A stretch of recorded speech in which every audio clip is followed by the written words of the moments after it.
Hey everyone, welcome back. Today for our next video, we are doing Traxxas' new release, the Maxx Slash, or as I like to call it, the Smaxx. This truck, I'm sure many of you have probably already seen some of the other videos out on YouTube explaining about what's cool about this truck and what's not so new, but this is basically it. Apparently it's based off of, it looks like a Slash, but really the electronics have nothing to do with the Slash besides maybe the radio. You have 6S capable ESC and motor, as well as dual splines. So on the regular Maxx, it's only one of these, so you can only run up to a 4S battery max. However, this is a VXL 6S electronics, so you can run two 2S's for 4S total, or two 3S's for 6S.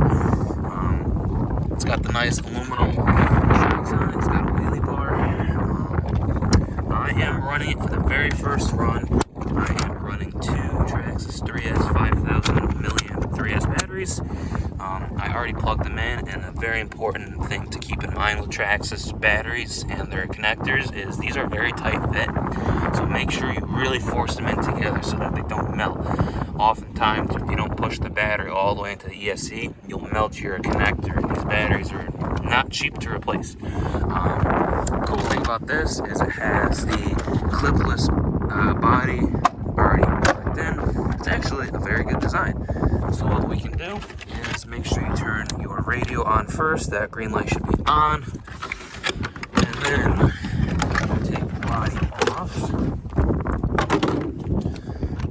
You're going to turn that ESC on. Give it a second. Solid green means go.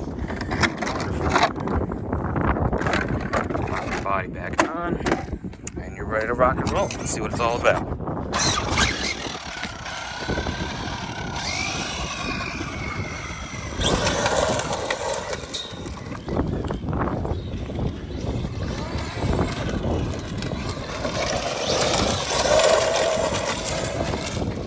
I can tell the belted tires definitely make a difference. You know, Traxxas tires are known for either exploding or coming unglued or filling up with water and the foams rot, and these are actually sealed and belted tires. So I guess Traxxas kind of realized that Pro-Line tires were kind of the option that a lot of customers were going to go with rather than replacing with a stock. And so far, these tires are pretty good.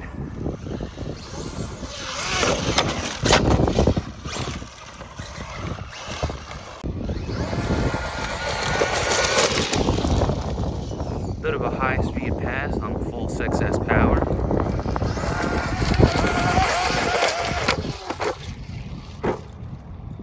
Nice.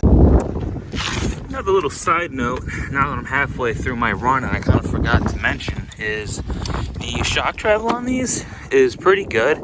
However, the stock original shock rebound is very limited. So what I did is I had given my springs right here a little bit more tension by rotating this little adjuster down. So that way our springs are a little bit stiffer and the suspension comes up a lot more. So we should have a lot more ground clearance underneath.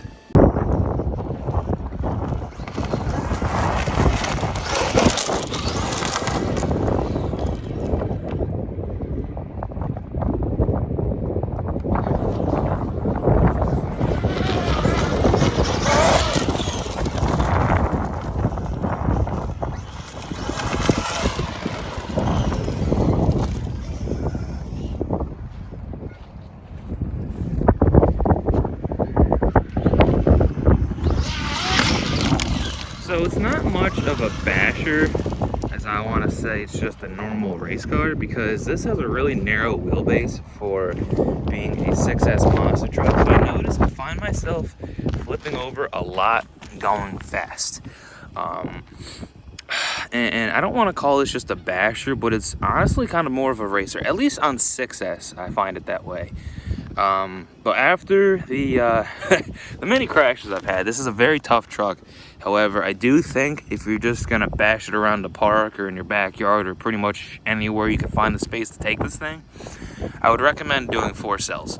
6S is really powerful. It's got the belted tires to handle the 6S power, but 6S is a little bit too much, at least for where I'm running here on some gravel. I'm honestly finding myself wheel spinning and wheeling and rolling over way more than I can really handle for 6S. So I think 4S, at least for me, is what I think this truck would do best with. It's a very tough truck, and I really like it. I just think it would be doing a lot better on 4 cells.